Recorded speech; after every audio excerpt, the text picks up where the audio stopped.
અટકાયતીઓની મુક્તિ સાથે કાશ્મીરી પંડિતોના પુનર્વસવાટ માટે મુફ્તીનો મનોજ પાંડેને અનુરોધ.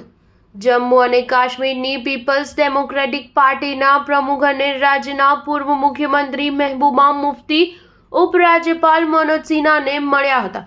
જમ્મુ અને કાશ્મીર સંબંધી સંવિધાનની કલમ ઓગસ્ટ 2019માં દૂર કરાયા પછી મહેબૂબા પહેલી જ વાર ઉપરાજ્યપાલને મળ્યા હતા.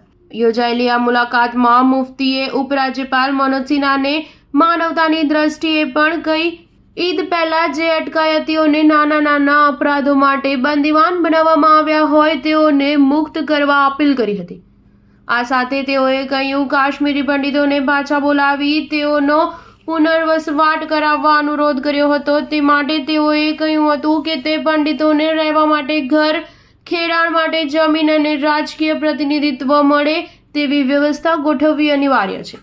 આ ઉપરાંત તે પંડિતોને લઘુમતીઓને મળતા તમામ અધિકારો આપવા પણ વિનંતી કરી હતી. ઉપરાજ્યપાલને મળ્યા પછી પત્રકારોને કેટલા સંબોધનમાં તેઓએ કહ્યું કાશ્મીરી પંડિતોની રાજ્યમાંથી થયેલી સામૂહિક હિજરત કાશ્મીર ઉપરનું સૌથી મોટું કલંક છે.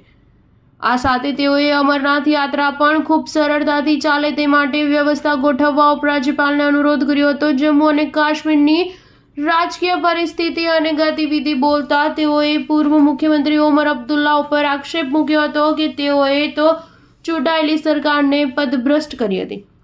તેમજ વકફ બિલ સંબંધી તેમનું વલણ તેમના માનસને છતું કરે છે. કેટલાક વિશ્લેષકો કહે છે કે ઓપરેશન સિંદૂરમાં પાકિસ્તાનને મળેલા પછડાટ પછી અને તે પૂર્વે ભારતે કરેલી સર્જિકલ સ્ટ્રાઇક પછી હવે મહેબૂબા મુફ્તીના વલણમાં ફેરફાર આવ્યો છે તેમ લાગે છે. સ્ટાર ન્યૂઝ 7 હંમેશા સચ્ચાઈની સાથે.